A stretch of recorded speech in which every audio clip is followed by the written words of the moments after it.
معانا موبايل النهارده عامل قلبان في السوق. الارقام اللي على الورق لوحدها كفيله ان تخليك تقفل الفيديو ده دلوقتي وتطلب الموبايل حالا. تخيل بطاريه 6000 ملي امبير، يعني ممكن يومين استخدام مستريح، ومعاها شاحن صاروخي 80 واط في العلبه. ده غير الذكاء الاصطناعي اللي موجود في الموبايل، هيخليك تعمل حاجات اول مره تشوفها في موبايل فئه متوسطه. وهل الموبايل ده هو اللي هيحكم الفئه المتوسطه؟ وهل هتاخد منه افضل قيمه لاي جنيه هتدفعه؟ وده اللي هنعرفه دلوقتي، لان احنا معانا النهارده موبايل اونر 400. في المراجعه دي مش هنسيب حته في الموبايل الا لما نتكلم عنها، من اول التصميم والشاشه والاداء في الالعاب والكاميرات، واخيرا هنوصل للسعر، وهنشوف كمان المميزات والعيوب اللي هتحدد قرارك. فلو بتدور على موبايل الفتره دي فركز معايا عشان الكلام مهم جدا. يلا ما اطولش عليك يا صديقي، ويلا بينا نبدا. ايه الاخبار يا صديقي؟ يا رب تكون بخير. نبدا بالتصميم، واول حاجه هتخطف عينك في الاونر 400 هي التصميم. بصراحه الموبايل ده تحفه فنيه في ايدك. انا شخصيا شايفه احلى من اونر 200 بكتير. جايب حواف مسطحه بتفكرك بالايفون الجديد، مع ظهر لامع بالوان رايقه. وبخصوص الخامات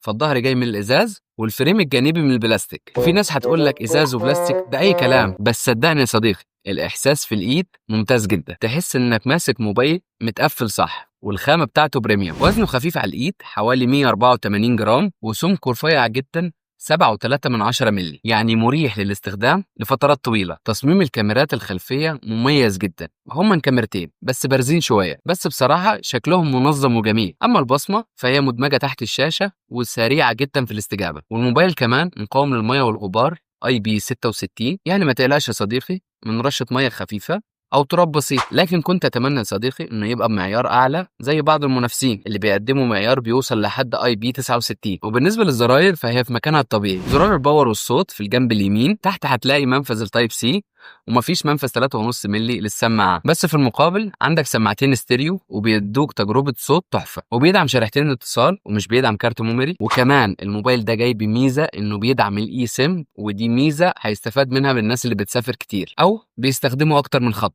ومن فوق هتلاقي مستشعر الاي ار بلاستر اللي هيخليك تستخدم الموبايل كريموت لكل الاجهزه الكهربائيه اللي في البيت. بصراحه التصميم ده متكامل وانيق ومش عندي اي ملاحظات عليه. ندخل بقى على الشاشه هنا تعتبر من نقاط القوه في الموبايل. عندك شاشه اموليد بحجم 6.55 بوصة وبدقة 1.5K، يعني تفاصيل مش طبيعية وألوان مشبعة جدا، ومعدل تحديث 120 هرتز، يعني كل حاجة هتمشي على الشاشة دي بمنتهى السلاسة. بس اللي هيبهرك بجد هو سطوع الشاشة. اونر بتقول إنه الشاشة دي بتقدر توصل ل 5000 نتس كأقصى سطوع، وده رقم أسطوري في الفئة دي. يعني مهما كنت واقف في عز الظهر هتشوف كل حاجة على الشاشة دي بوضوح تام، وهتنسى معاناتك مع الشمس زي الموبايلات التانية. الشاشة كمان بتدعم ال HDR10 بلس، وعلشان تاخد أفضل تجربة مشاهدة للفيديوهات والمحتوى اللي بيدعمه. والأهم من ده كله إن اونر اهتمت براحة عينيك، حطلك خاصية تقليل الوميض اللي بتوصل ل 3840 هرتز، ومع الخاصية دي هيقل إجهاد العين مع استخدام الموبايل لفترات طويلة. الحواف حوالين الشاشة رفيعة جدا، والتصميم هنا مسطح تماما، وده أحسن طبعا من الشاشات الكيرف من وجهة نظري، اللي بتسبب لمسات غلط كتير على الأطراف، وكمان صعب تركب لها سكرينة. وكمان الشاشة الكيرف تبقى معرضة أكتر إن هي تتكسر. الشاشة هنا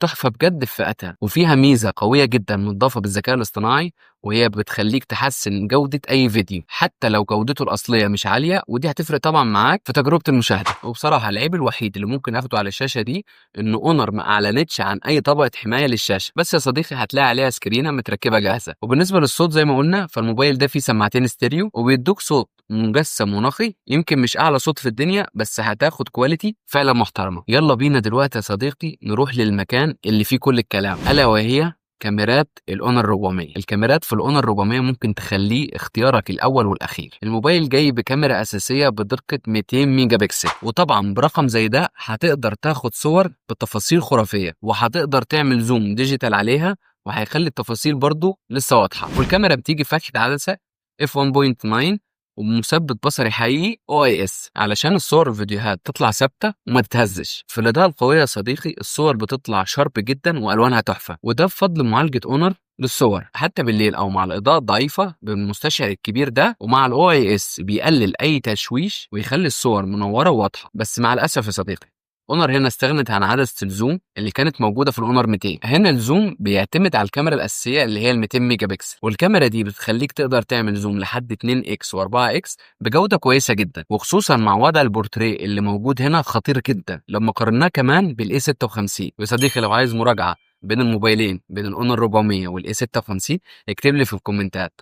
وطبعا انت اكيد لو وصلت لحد هنا هتكون عامل اللايك والشير والسبسكرايب علشان يوصلك كل جديد. ويلا بينا نكمل. الاونر 400 كان متفوق بوضوح في التفاصيل والالوان، ودي حقيقه بتاكدها حجم المستشعر الكبير اللي موجود في الكاميرا الاساسيه. الكاميرا الثانيه كاميرا الترا وايد بدقه 12 ميجا بكسل، والاحلى كمان ان هي بتشتغل ككاميرا ماكرو، والصور الماكرو اللي بتطلع منها فعلا احترافيه ومفصله جدا، بصراحه احسن بكتير من اي عدسه ماكرو موجوده في موبايلات تانية. والكاميرا الاماميه كمان ممتازه 50 ميجا بكسل، وبتصور كمان فيديو 4K، يعني هتاخد سيلفي بتفاصيل خطيرة. أما بالنسبة للفيديوهات فالموبايل بيصور 4K 30 فريم على الكاميرا الخلفية والكاميرا الأمامية، وتجربة الفيديو هنا يعتمد عليها بصراحة. الأونر 400 تصويره ممتاز جدا، بس بصراحة لو كان في كاميرا زوم كان هيكتسح المنافسة في الفئة المتوسطة. ندخل بقى صديقي على أداء الموبايل. نيجي بقى للأداء، وده بيفرق مع ناس كتير. الأونر 400 جاي بمعالج سناب دراجون 7 جين 3 بتقنية 4 نانومتر، وهو بصراحة نفس المعالج اللي كان موجود في الأونر 200. وبصراحة كنت أتمنى إن يكون في تطور أكتر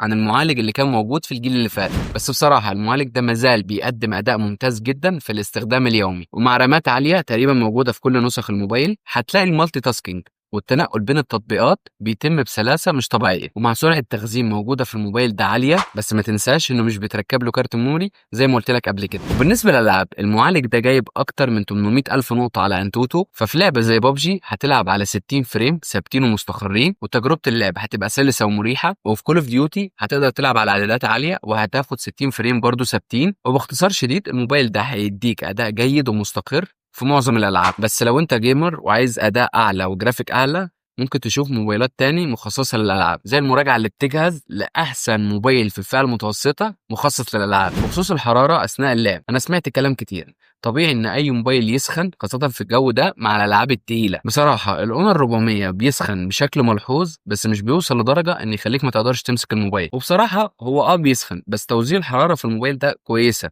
وبيخلي الاداء مستقر لاطول فتره، ومش بيحصل تسقيط للفريمات. فبصراحه ما تشيلش هم حوار الحرارات. في نقطه لازم اوضحها هنا، اونر وعدت ب6 سنين تحديثات اندرويد للنسخه الاوروبيه، لكن النسخه اللي موجوده عندنا في مصر اللي انا عرفته ان هي اخرها 3 سنين بس تحديثات اندرويد. نقطه التفرقه دي مش عجباني خالص، والمفروض كل المستخدمين ياخدوا نفس الدعم. ندخل على الشبكات في الموبايل ده. على صعيد الشبكات والاتصالات فالاونر 400 بيدعم ال 5G على الشريحتين، وبيدعم الواي فاي 6 وبلوتوث 5.4، وفي NFC طبعا للدفع الالكتروني، وكمان موجود فيه الاي ار بلاستر زي ما قلت لك اللي يخليك تتحكم في كل الاجهزه الكهربائيه، وبيستخدم الموبايل كريموت. ودلوقتي نيجي اقوى واهم نقطه في الموبايل ده، الا وهي نقطه البطاريه. اونر هنا استخدمت التقنيه الجديده في البطاريات وهي السيليكون كربون، فبسبب الخاصيه دي قدرت تزود حجم البطاريه اللي وصلت ل 6000 ملي امبير، ودي هتضمن لك يوم كامل من الاستخدام التقيل، وممكن تعدي كمان اليومين في الاستخدام المتوسط، فهتخليك تنسى حوار الشحن ده. وبيني وبينك يا صديقي اكتر حاجه بكرهها في حوار الموبايلات ده ان هو بيفصل شحن ولازم يتشحن. ما ينفعش يعملوا لنا موبايل يكون بيعيش طول العمر ما بيفصلش شحن. يلا كلها احلام. مش بس كده يا صديقي، الموبايل جاي معاه شاحن 100 واط جوه العلبه. هو الموبايل بيشحن شحن فعلي 80 واط، يعني البطاريه الضخمه دي هتتشحن لحد 70% في حوالي نص ساعة، وهتوصل ل 100% في حوالي 45 دقيقة. ودي أرقام ممتازة جدا وهتغير مفهومك عن حوار شحن الموبايل ده. ندخل بقى على مزايا الذكاء الاصطناعي اللي موجودة في الموبايل ده، وبصراحة دي عايزة لها فيديو لوحدها في الموبايل ده، بس أنا هحاول ألخص لك على قد ما أقدر. اللي بيميز الأونر 400 وبيخلي تجربتك مختلفة هو مزايا الذكاء الاصطناعي اللي فيه. في ميزه مبهره جدا وهي اسمها ايمج تو فيديو، ودي هتخليك مصدوم. هتاخد اي صوره عندك وهتقدر تحولها لفيديو واقعي، وكمان بتبقى بدقه عاليه وهتخليك تقول ازاي ده حصل. وبصراحه دي لوحدها ميزه هتخليك تحب الموبايل ده، غير الميزه اللي اتكلمنا عليها اللي بتحسن جوده الفيديوهات اللي كلمتك عليها في الاول. وفي ميزه كمان بتخليك تزود مساحه الصوره وتكبرها لو كانت صغيره، وكمان ميزه ماجيك بورتر السحريه اللي بتخليك تحدد اي نص او صوره بصبعك والموبايل يديك خيارات تبعتها فين او تعمل بيها ايه. ودي ميزه بتوفر عليك وقت ومجهود كبير. غير طبعا عندك الاي ار اريزر اللي بيخليك تقدر تمسح اي حاجه من الصوره، ومميزات تانية كتير بجد محتاجه فيديو لوحدها، زي ميزه للترجمه الفوريه، ده غير الاي اي ترانسليت والاي اي رايتنج اللي هيساعدك تكتب اي حاجه. كل مميزات الذكاء الاصطناعي دي هتديك تجربه مميزه جدا وهتغير مفهومك عن الموبايل. الموبايل. الخلاصه اشتري ولا ما اشتريش؟ بعد كل الكلام ده هتقول لي طبعا ما تصدعنيش، اشتري الموبايل ولا ما اشتريهوش؟ صح كده؟ هقول لك المميزات اللي هتخليه اختيار ممتاز ليك. بطاريه 6000 ملي امبير مع شاحن صاروخي 80 واط موجود مع الموبايل في العلبه، وخد بالك موجود مع الموبايل في العلبه. شاشه اموليد تحفه بدقه عاليه مع سطوع بيوصل ل 5000 نيتس مع خاصيه حمايه العين. كاميرا 200 ميجا بكسل بتطلع صور رهيبه وتحفه مع مثبت بصري حقيقي. كاميرا اماميه 50 ميجا بكسل يعتمد عليها، واداء سلس ومستقر في الاستخدام اليومي وفي معظم الالعاب. وواجهه ماجيك او اس 9.0 اللي مليانه ذكاء اصطناعي وتفاصيل كتير، ودعم الاي سيم، ودي ميزه مش موجوده في موبايلات كتير في نفس السعر. اما العيوب يا صديقي اللي هتخليك تفكر مرتين قبل ما تشتري الموبايل: مفيش عدسه زوم مخصصه في الموبايل ده، وهتقدر تعتمد على العدسه ال 200 ميجا بكسل. لكن يا صديقي لو الزوم مهم جدا ليك ممكن تروح للاونر 200. مفيش شحن لاسلكي. الفريم الجانبي من البلاستيك مع انه التقفيل في الموبايل كويس جدا. وبالنسبه لي اصعب عيب في الموبايل ده انه مفيش طبقه حمايه معلن عنها رسميا من الشركه على الشاشه. وتصوير الفيديو 4K اخره 30 مش 60 فريم. ودعم التحديثات في النسخه المصريه اللي عندنا في مصر